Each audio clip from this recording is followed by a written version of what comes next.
Yes, good afternoon. Welcome to Football Heritage TV. But Sava, you're so negative. You're the negative one, Sava. Yes, you are. Oh, your glass is always half empty, Sava. Oh, Sava, it's different. We've got a plan, and you should love Ange. And oh, we're brilliant, and all our players are great. Just some of the things I've had overnight, along with. Just enjoy it. Just enjoy Spurs. Stop moaning about it. Just enjoy it. Good afternoon to you all. Hope you are well. What I want to talk about today is, obviously, this is the first upload video I've done since I brought the channel back. So I haven't really talked to many people about Tottenham Hotspur's transfer window and the plans and what are we going to do. You can see that I've named the thumbnail who will be Spurs' first signing, and then underneath I've said because I don't count Timo Werner. I refuse to count Timo Werner as a Tottenham Hotspur player. I am embarrassed that my club signed him. I'm embarrassed for any fans or YouTube creators that find a way to make this make sense. It is embarrassing. Sort yourselves out.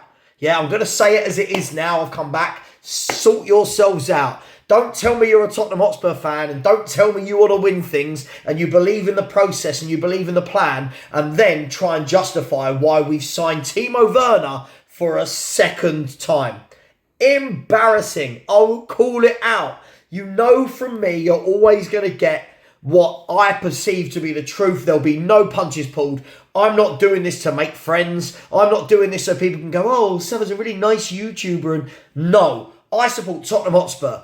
I support Tottenham Hotspur, a team that when I was growing up won trophies. A team that won trophies, took them seriously. A team that signed players of note. A team that made us proud. A team that were entertaining at times to watch. I will never ever agree with the Timo Werner signing. The bloke could score a hat-trick in game one. I will not agree with it. It is embarrassing. £8.2 million. That's the answer. And the question is, how much money will Timo Werner be paid by Tottenham for the next 12 months? £8.2 million. Absolutely embarrassing, Tottenham. Now, all the people, I did a show, if you remember, back in January, the day that he signed, and I said that Timo Werner signs for Spurs, and then I said, really? Question mark, and a couple of clown emojis. And I got pelters. Oh, Sava, go away, go and die. You don't support Spurs, you're terrible. It's only to cover Son because he's going to the Asian Cup. Yeah, it's because Richarlison's the only striker we've got now and he's injured. Cool. So what's the excuse this time? What is the excuse to signing a washed-up player that can't score goals, hardly assists, can't really trap a football, and is just quick? What's the excuse? You tell me, people, what the excuse is on that one, right? I don't get it. Because for me, what he's doing there is he's going to play a lot of football. Whether or not he starts every game is a different matter. He will play a lot of football because there's no way Daniel Levy and Tottenham Hotspur are going to part ways with £8.2 million for the bloke to be left out. Right? And with Europa games, with the FA Cup, with the League Cup, surely we'll do better than last term because that was quite embarrassing efforts in both cups. He's going to get a lot of game time. Now, what that means for me is two things. One, it blocks the pathway for young, exciting talents that are coming through the youth setup. Whether that's Santiago, whether that's Lancashire, whether that's Judson Sot-Bell, whether that's Mikey Moore, Jamie Donnelly. All of these people who have had great years, score goals. Why wouldn't we rather see one of them that don't need to be registered in the 25-man squad? Why wouldn't we rather see one of them than have Timo Werner as your left winger or your backup, whichever one it will be? So I'd love to know, for these YouTubers who keep going, oh, it's not the end of the world and everyone's losing their shit about it. Well, yeah, because we're Tottenham and this is embarrassing. The second point to this is simple. I keep hearing this, oh, the window hasn't shut yet. That age-old line, the window's not shut. Well, of course it's not shut, but we know Tottenham. We know what we do. And the problem with this is, in a 25-man squad, how many of that 25-man squad are made up of forward players? Whether that's wingers or strikers, how many? 6, 5, 6, 7 at an absolute push. Werner is 1. Son isn't going anywhere, that's 2. Richarlison isn't going anywhere, that's 3. Kulu isn't going anywhere, that's 4. Johnson isn't going anywhere, that's 5. Now, if Solomon stays, that's 6. If Solomon goes, you've got space for 1 more. And that's if Valise goes on loan as well. You've got space for 1 more player.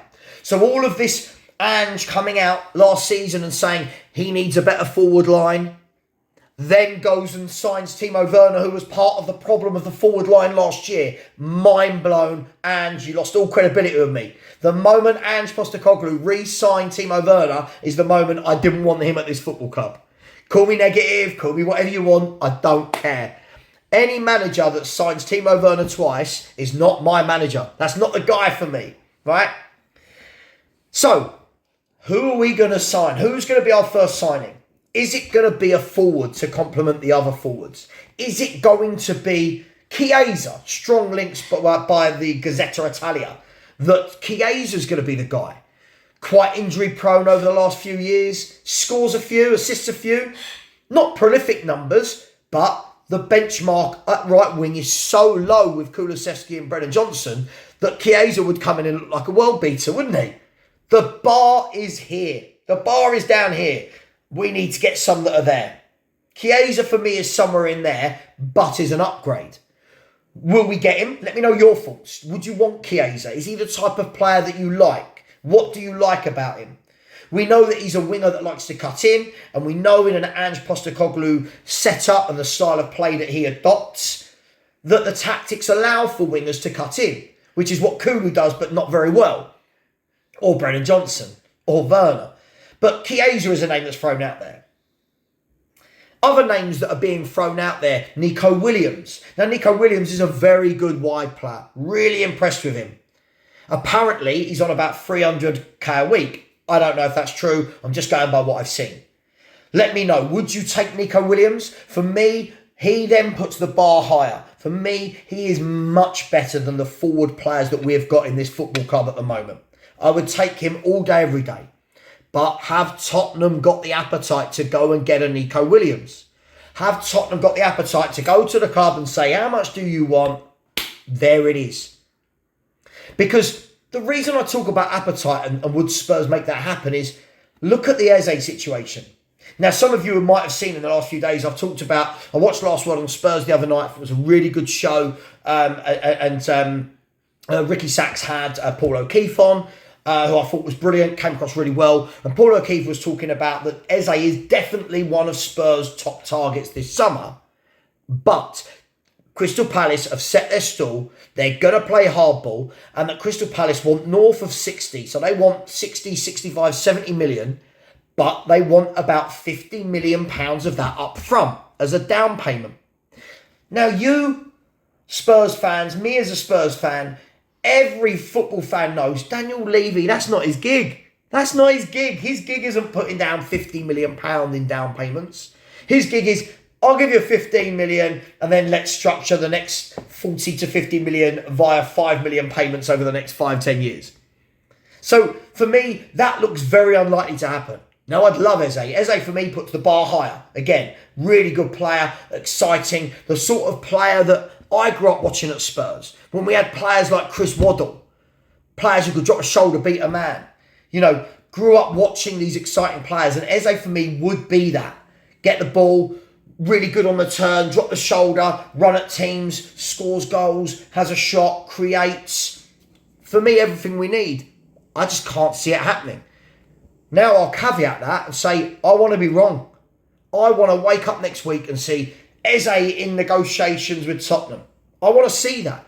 I want to see that Daniel Levy, for once, and I mean for once, has gone out and said, you know what? Let's not be tight. Let's go and buy what we need. Let's not buy 7 or 8 players, where you've got 1 or 2 that are good and 6 average, which is what we do most windows. Let's go and buy 3 or 4 players that automatically lift the level of the first 11 from here to there.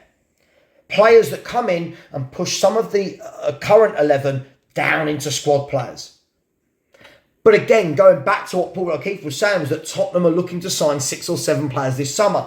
So again, my worry is it's very much quantity over quality. Now, we will sign 1 or 2 good players. I don't doubt that. But the concern after that is if you are buying 6, 7 players every window, and if you are selling 6, 7 players every year, ultimately what you end up doing is getting rid of a lot of deadwood just to replace it with essentially a lot more deadwood, because you're signing average players that don't really move the needle from here to there. It kind of just ticks somewhere around here. And that's my concern. What are we doing? And a lot of you hear me talk about this a lot, where I say, what do Tottenham want to be? And every single summer I get people calling me negative. Every single summer I get people saying the window's not shut yet. Every single summer we hear, oh, but we're linked with this player and that player and this player. And every single summer it's the same pattern. So I'm asking you, tell me in the comments, keep it clean, keep it friendly. It's just football. Remember that. What do Tottenham want to be? Do we want to be a team that closes that gap to Liverpool and Arsenal and City? I'm not saying this can happen in 1 year. I'm not saying we're going to win leagues, but surely that's got to be the aim, to try and chip away at that over the next few years. So how do we do that? Do we do that by signing Timo Werners? Another player we've been linked with that doesn't help us do that. Kyle Walker-Peters, Marcus Edwards. Very average footballers that we're talking about bringing in that don't move the needle. They do not move that needle for us to get any closer to Arsenal, Liverpool, Man City.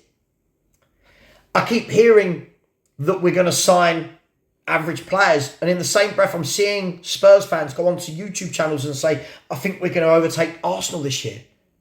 I think we'll be better than Liverpool. And I don't know, I get it. We're all passionate about our club, and I get tribalism and biased football fans. But where's the evidence of that? Where's the actual facts? Let's put some facts in. Why, other than the fact that you love Spurs and your heart is telling you that you want to finish above these clubs, where does this nonsense, I'll call it for what it is, where does this nonsense come from? I could sit here and go, yeah, I think we challenge Man City for a title. Doesn't mean anything, because nothing's gonna change. Doesn't mean it just because I say it. So please stop telling people they're negative because they're talking facts year in, year out. I'm not here to make friends. I'm not here to be liked so that people can go, oh, Sava's such a wonderful Spurs fan. I want Spurs to be better. So who are we signing? Eze? Ivan Toney's been linked. Another one. Is he that good? I don't know. I like Eze. Toney, I think he's good. Is he that good? Or is it just that, again, the bar is so low? You've got Eze. You've got Toney. Yeah? You've got Marcus Edwards that we're linked with. You've got Kyle Walker-Peters that we're linked with. You've got Chiesa and Nico Williams that we're linked with. So I'm asking you, who's going to be the first Spurs signing? Who do you want to be our signings? And keep it realistic. There's no point talking about Kevin De Bruyne's and Lionel Messi's. Who do you want us to sign? Who fits an Ange Postecoglou system? What do we need? Knowing that Ange doesn't really play with a number 6. I know lots of people keep saying we need a 6, we need a 6. He doesn't really play with a 6. So what do we need? Is it Conor Gallagher? Conor Gallagher, a name that won't go away. Trevor Chalobah is a name that's linked that won't go away. So before Spurs actually start signing players, and as I said, I don't count Timo Werner. I'm etching that out of my brain because Tottenham Hotspur embarrassed me with that one as far as I'm concerned. Got all my mates who support other clubs laughing at the fact that we signed Timo Werner again. Again. Who are we signing? Let me know who you think we're going to sign. Let me know, what do we need to do to move that dial? Not just to go past Villa, but how do we close the gap to that top 3? Knowing that Chelsea are going to be better than last year. Chelsea went on that upward trajectory towards the end of last season. Lost 2 of their last 20. Man United, you would think, won't be as bad as last year.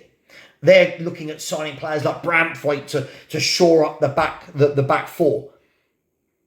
Newcastle, with no Europe. That that killed them last year, that and the injuries. So they'll surely be better. So what do Spurs need to do to not only maintain the position we're at, but to move that dial to the big clubs? Let me know. Thank you very much for watching. Please keep it clean in the comments. If you don't agree with something, argue the point. Yeah, don't just say, oh, Savvy, you're a tosser. Argue. Argue the point. Debate the point. What do you think we should do? Spurs signing Werner, I'll say it again. Absolutely embarrassing. Everybody, take care. Much love. And I'll see you tomorrow. Bye-bye.